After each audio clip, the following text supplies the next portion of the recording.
ಜೀಪಿನಲ್ಲಿ ಸನ್ಮಾನ್ಯ ಮುಖ್ಯಮಂತ್ರಿಗಳೊಟ್ಟಿಗೆ parade commander Shri Vedesh Kumar ಅಲ್ಲದೆ ಬೃಹತ್ ಬೆಂಗಳೂರು ಮಹಾನಗರ ಪಾಲಿಕೆಯ ಮುಖ್ಯ ಆಯುಕ್ತರಾದ ಶ್ರೀ ತುಷಾರ್ ಗಿರಿನಾಥ್ ಅವರು. ಇದೀಗ ತೆರ ಜೀಪಿನಲ್ಲಿ ಪರೇಡ್ ಪರಿವೀಕ್ಷಣೆ ಮತ್ತು ಗೌರವ ರಕ್ಷೆ ಸ್ವೀಕಾರ ಸಾಧ್ಯವಾಗಲಿದೆ. Well, ladies and gentlemen, we have various contingents lined up from Border Security Force. We also have contingents of CRPF women, KSISF, KSRP, City Armed Reserve West. That is on the right hand side, first line. ಇದಲ್ಲದೆ ಎಡಭಾಗದಲ್ಲಿ left hand side ಮೊದಲ ಭಾಗ CAR, city armed reserve police, ನಗರ ಸಶಸ್ತ್ರ ಮೀಸಲು ಪಡೆ, ಪಶ್ಚಿಮ ಮತ್ತು ದಕ್ಷಿಣ ಒಟ್ಟಾಗಿರುವಂಥದ್ದು.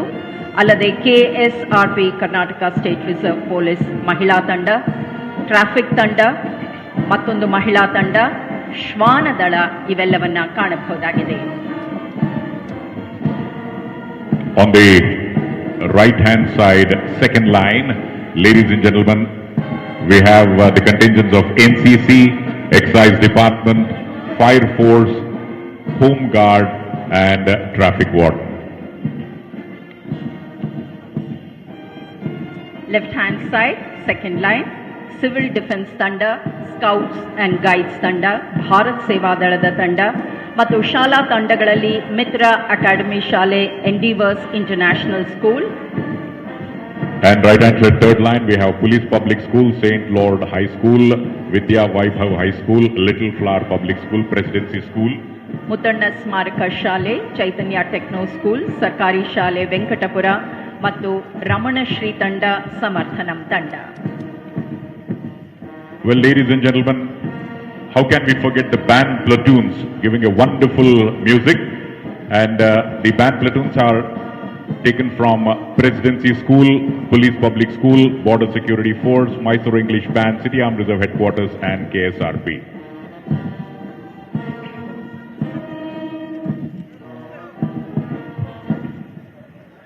After the inspection and viewing of the parade, the Honorable Chief Minister of Karnataka, Shri Basavaraj Bommai, is conducted back to the dais.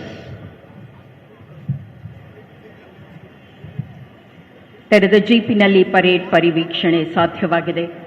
ಮಾನ್ಯ ಮುಖ್ಯಮಂತ್ರಿಗಳು ಗೌರವ ರಕ್ಷೆಯನ್ನ ಸ್ವೀಕರಿಸಿದ್ದಾರೆ. ಇದೀಗ ಮರಳಿ ವೇದಿಕೆಗೆ.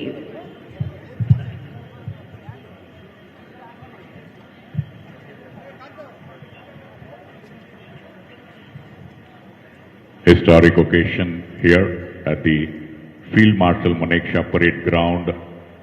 The name itself instills a sense of patriotism, instills a sense of pride that we are all Indians. We are proud to be born as Indians. ಹೌದು ಬಂಧುಗಳೇ, ವಿಶೇಷತಃ ಈ ಬಾರಿಯ ಈ ಉತ್ಸವದಲ್ಲಿ ಪಾಲ್ಗೊಳ್ಳುತ್ತಿರುವುದು ನಿಜಕ್ಕೂ ನಮ್ಮೆಲ್ಲರಿಗೂ ಹೆಮ್ಮೆಯ ಕ್ಷಣಗಳಾಗಿವೆ. ಕಾರಣ ಇದು ಸ್ವಾತಂತ್ರ್ಯದ ಅಮೃತ ಮಹೋತ್ಸವ. ಈ ಐತಿಹಾಸಿಕ ದಿವಸಕ್ಕೆ, ಕ್ಷಣಗಳಿಗೆ ಸಾಕ್ಷಿಯಾಗುತ್ತಿರುವುದು ನಮ್ಮ ದೇಶ ಪ್ರೇಮಕ್ಕೆ ಮತ್ತಷ್ಟು ಜಾಗೃತಿಯನ್ನು ಉಂಟು ಮಾಡಿಸುವಂಥದ್ದು.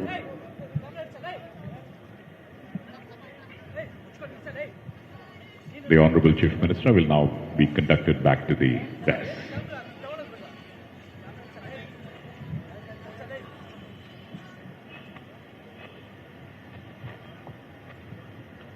ಮತ್ತೆ ವೇದಿಕೆಗೆ ಮರಳಿದ್ದಾರೆ ಮಾನ್ಯ ಮುಖ್ಯಮಂತ್ರಿಗಳು ಶ್ರೀ ಬಸವರಾಜ ಬೊಮ್ಮಾಯಿ ಅವರು.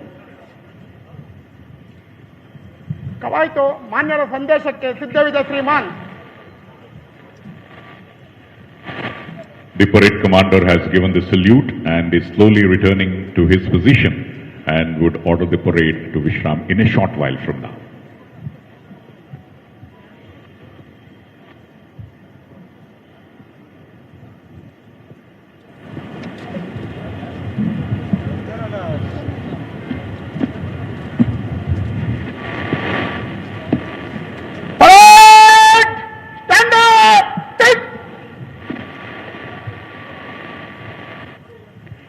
ಇದೀಗ ರಾಜ್ಯದ ಜನತೆಗೆ ಸನ್ಮಾನ್ಯ ಮುಖ್ಯಮಂತ್ರಿಗಳಿಂದ ಸ್ವಾತಂತ್ರ್ಯೋತ್ಸವದ ಶುಭ ಸಂದೇಶ.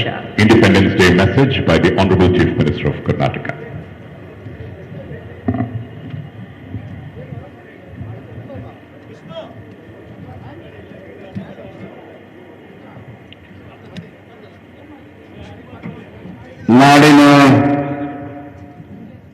ಸಮಸ್ತ ಮಹಾಜನತೆಗೆ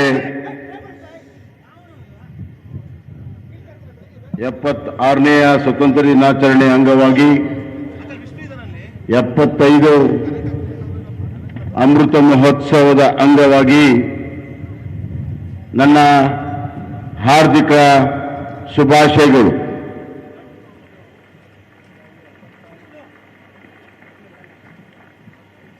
ಕನ್ನಡ ನಾಡಿನಾದ್ಯಂತ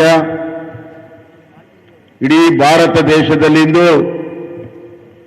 ಸಂಭ್ರಮದ ಸಡಗರದ ಸ್ವತಂತ್ರೋತ್ಸವವನ್ನು ನಾವು ಆಚರಣೆಯನ್ನು ಮಾಡ್ತಾ ಇದ್ದೇವೆ.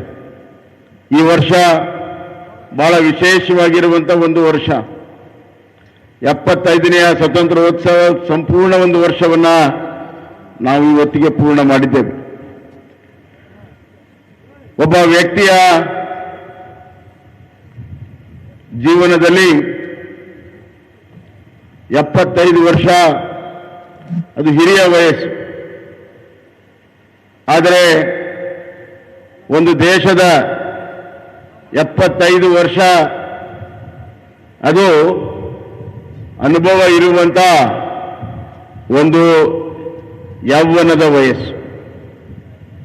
75 ವರ್ಷ ಸುದೀರ್ಘವಾಗಿರುವಂತಹ ಸ್ವತಂತ್ರದ ಅನುಭವ.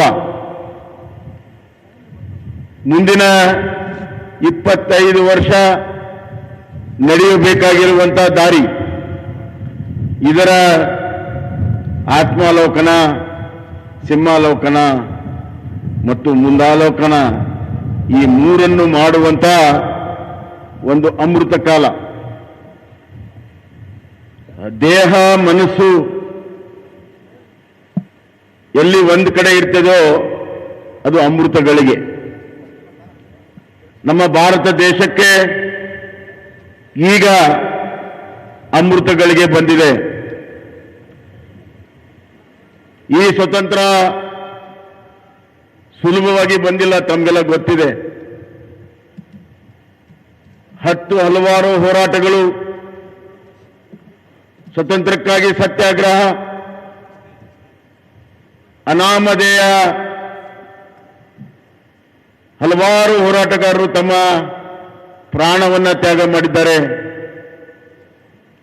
ಬ್ರಿಟಿಷರ ಗುಂಡಿಗೆ ಬಲಿಯಾಗಿದ್ದಾರೆ. ಸುಮಾರು 150 ವರ್ಷ ಸ್ವತಂತ್ರ ಹೋರಾಟದ ಸುದೀರ್ಘವಾಗಿರುವಂತಹ ಇತಿಹಾಸ ನಮ್ಮದು. ಈ ಸಂದರ್ಭದಲ್ಲಿ ಹಲವಾರು ಜನ 150 ವರ್ಷದಿಂದ ನೇತೃತ್ವವನ್ನು ಕೊಟ್ಟಿದ್ದಾರೆ. ಬಹಳಷ್ಟು ತ್ಯಾಗ ಬಲಿದಾನದ ಜೊತೆಗೆ ಆಸ್ತಿ ಪಾಸ್ತಿಗಳನ್ನು ಕೂಡ ಕಳ್ಕೊಂಡಿದ್ದಾರೆ. ಈ ಸ್ವತಂತ್ರ ಹೋರಾಟದ ಇತಿಹಾಸ ಪುಟಗಳನ್ನು ತೆಗೆದು ನೋಡಿದಾಗ ನಮಗೆ ಗೊತ್ತಾಗ್ತದೆ ಹಲವಾರು ಮುಖ್ಯ ಕಾರಣಗಳಿದ್ದಾವೆ. ಬ್ರಿಟಿಷರು ವ್ಯಾಪಾರಕ್ಕೆ ಬಂದು ಅಧಿಕಾರವನ್ನ ಪ್ರಾರಂಭ ಮಾಡಿದ ಸುಮಾರು 50-60 ವರ್ಷಗಳಲ್ಲಿಯೇ ಭಾರತೀಯರಲ್ಲಿ ಈ ಪರಕೀಯ ಆಡಳಿತವನ್ನ, ಗುಲಾಮಗಿರಿಯನ್ನ ಕಿತ್ತೊಗೆಯುವಂತಹ ಭಾವನೆಗಳು ಹುಟ್ಟಿದವು. ಮೂಲತವಾಗಿ ರೈತರು ಕರ ನಿರಾಕರಣೆಯ ಚಳವಳಿಯನ್ನ ಪ್ರಾರಂಭ ಮಾಡಿದರು. ಬಾರ್ಡೋಲಿ ಸತ್ಯಾಗ್ರಹ, ಇಂಡಿಗೋ ಸತ್ಯಾಗ್ರಹ ಪಶ್ಚಿಮ ಬಂಗಾಳದಲ್ಲಿ, ಅದೇ ರೀತಿ ಡೆಕ್ಕನ್ ಸತ್ಯಾಗ್ರಹ ದಕ್ಷಿಣ ಭಾರತದಲ್ಲಿ. ಹೀಗೆ ರೈತ ಚಳವಳಿಯ ಮುಂಚೂಣಿಯಲ್ಲಿ ಇದ್ದಾಗ ನಮ್ಮ ಸಿಪಾಯಿ ದಂಗೆಯೂ ಕೂಡ ಅದಕ್ಕೆ ಪೂರಕವಾಗಿ ನಿಂತಿತ್ತು.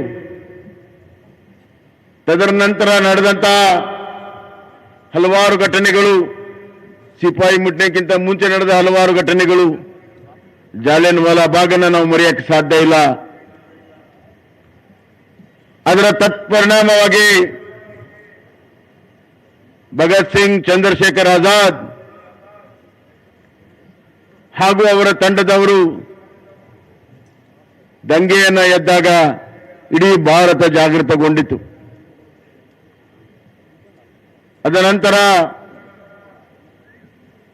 ಮೂಲ ತಾತ್ವಿಕ ನಿಲುವನ್ನ ಕೊಟ್ಟಿರುವಂತಹದ್ದು ಸ್ವತಂತ್ರ ನನ್ನ ಜನ್ಮಸಿದ್ಧ ಹಕ್ಕು ಅಂತ ಹೇಳಿ ಲೋಕಮಾನ್ಯ ತಿಲಕರು,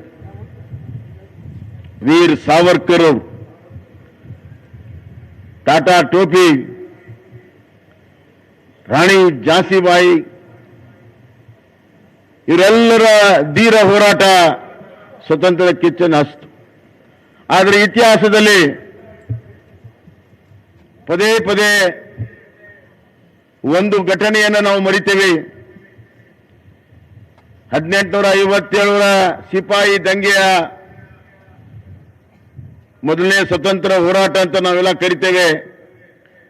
ಆದರೆ ಅದರ ಪೂರ್ವದಲ್ಲಿ 1824 ಕನ್ನಡ ನಾಡಿನ ವೀರ ರಾಣಿ, ಕೆಚ್ಚೆದೆಯ ರಾಣಿ ಕಿತ್ತೂರು ಚೆನ್ನಮ್ಮ ಬ್ರಿಟಿಷರಿಗೆ ಮೊದಲು ಶೆಡ್ ಹೊಡೆದಿದ್ದು ನಮ್ಮ ಕಿತ್ತೂರು ಚೆನ್ನಮ್ಮ, ಕನ್ನಡ ನಾಡಿನ ಕಿತ್ತೂರು ಚೆನ್ನಮ್ಮ. ಬ್ರಿಟಿಷ್ ಕಮಿಷನರ್ ಥ್ಯಾಕ್ರೆಯನ್ನ ಯುದ್ಧದಲ್ಲಿ ಮರಣ ಹೋಮವನ್ನು ಮಾಡಿ ಇಡೀ ನಾಡಿಗೆ ಒಂದು ಸಣ್ಣ ರಾಜ್ಯ ಸತ್ತ ಬೃಹತ್ ಬ್ರಿಟಿಷ್ ಸೈನ್ಯವನ್ನು ಸೋಲಿಸಬಹುದು ಅನ್ನೋದನ್ನು ತೋರಿಸಿಕೊಟ್ಟಿರುವಂಥದ್ದು. ಅವರ ಜೊತೆಗೆ ಸಂಗೊಳ್ಳಿ ರಾಯಣ್ಣ, ಅಪ್ಟೂರ್ ಮಲ್ಲಪ್ಪ, ಅವ್ರನ್ನ ಯಾರು ಕೂಡ ಮರೆಯಕ್ಕೆ ಸಾಧ್ಯ ಇಲ್ಲ.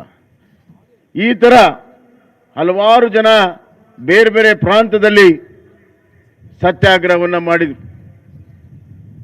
ಅನಾಮಧೇಯ ಹಲವಾರು ಜನ ಪ್ರಾಣವನ್ನು ಕೊಟ್ಟಿದ್ದಾರೆ.